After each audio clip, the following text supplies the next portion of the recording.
Tirupati rural police station పరిధిలోని చెర్లోపల్లి గ్రామంలో నివసిస్తున్న 62 ఏళ్ల ఒంటరి వృద్ధురాలు లోకేశ్వరి హత్య కేసును పోలీసులు ఛేదించారు. ఆమె ఇంటి మీద అద్దెకు ఉండే రెడ్డప్ప దంపతులు హత్య చేసి నగలు డబ్బుతో పరారయ్యారని అధికారులు తెలిపారు. దొంగిలించిన నగలను కలకడలో చూపించగా అవి గిల్ట్ నగలని తేలిందన్నారు. అనంతరం కేసు నుంచి తప్పించుకోవడానికి తిరుపతి నుండి విజయవాడకు వెళ్లే సమయంలో అరెస్ట్ చేయడం జరిగిందన్నారు. వృద్ధులు మహిళలు ఒంటరిగా ఉంటున్నప్పుడు వారి ఇల్లు బాడుకిచ్చే ముందు అద్దెకొస్తున్న వారి పూర్వాపరాలు పరిశీలించి అద్దెకివ్వాలని సూచించారు. తిరుపతి రూరల్ పోలీస్ స్టేషన్ పరిధిలో చెర్లోపల్లి గ్రామంలో ఇటీవల ఒక వృద్ధురాల్ని చంపడం జరిగింది. ముఖ్యంగా ఫస్ట్ ఇనిషియల్గా వారి కుటుంబ సభ్యులు సాధారణ మరణం అనుకున్నారు.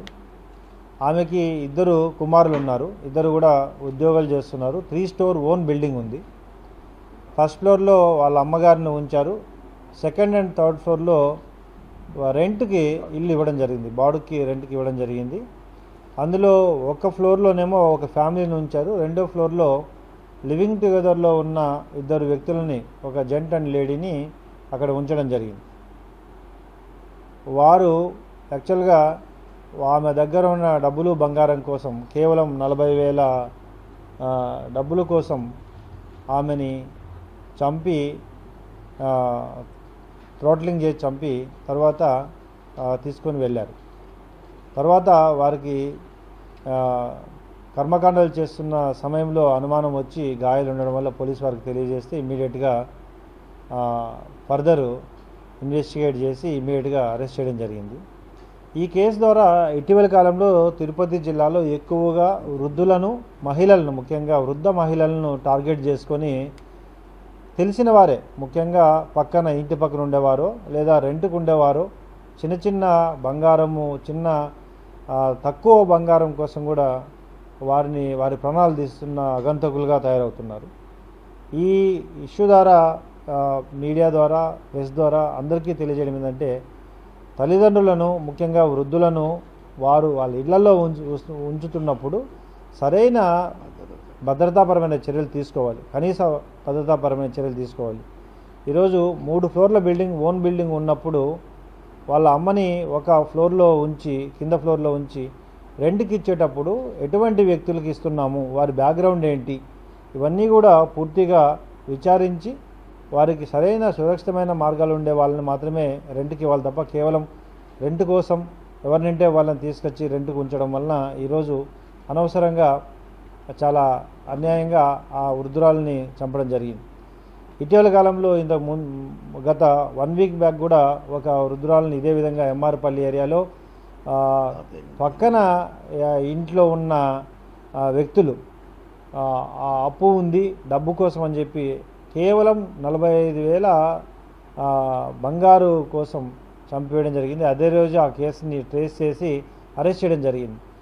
ఈ 2-3 కేసుల తర్వాత గమనిస్తే పక్కింటి వారు లేదా రెంట్కున్న వాళ్ళు ఆ వృద్ధులని టార్గెట్ చేసుకొని బంగారం కోసం లేదా డబ్బుల కోసం హత్యలు చేస్తున్నారు. కాబట్టి మీడియా ద్వారా తల్లిదండ్రులని జాగ్రత్తగా ఉంచుకోవాలి, వృద్ధులను జాగ్రత్తగా చూసుకోవాలి.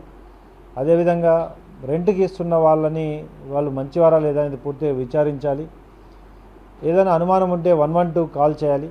ప్రాపర్గా వాళ్ళు ఎవరికి ఇస్తున్నాము అనేది ఒకసారి వారి ఐడి కార్డ్స్, తర్వాత ఆధార్ కార్డ్స్, వాళ్ళ బ్యాక్గ్రౌండ్స్ అన్నీ చెక్ చేసుకొని రెంట్కి ఇస్తే సరిగా ఉంటుందని మీడియా ద్వారా తెలియజేస్తున్నాం. ఇటువంటి ఏదైనా అనుమానం ఉన్నా పోలీస్ వారికి 112 కాల్ తెలియజేస్తే దానిపై కూడా చట్ట ప్రకారం చర్యలు తీసుకోబడుతుంది. ఈ సీనియర్ సిటిజన్స్ యాక్ట్స్ అనేవి సపరేట్గా ఉన్నాయి, SOPs ఉన్నాయి.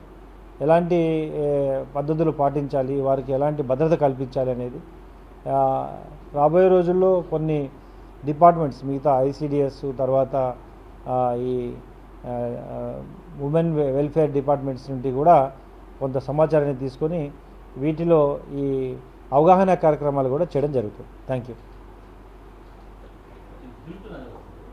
ఆమె దగ్గర కొంత డబ్బు ఉంది, ఆ డబ్బును గిల్ట్ నగల కోసం మీద వేసుకున్నారు. వాళ్ళకి తీసుకొని పోయేవాడికి తెలియదు కదా గిల్ట్ నగల బంగారా అని. అంటే ఏముంది, 1 గ్రామ్ గోల్డ్ వేసుకోవడం ఫ్యాషన్ అయిపోయింది. ఎందుకంటే ఒరిజినల్ బంగారం అయితే ఇంకో దగ్గర పెడతారు, 1 గ్రామ్ గోల్డ్ వేసుకోవచ్చు. ఏమైనా వేసుకోవచ్చు కదా, దానికి మనం వాళ్ళ ఇష్టం కదా.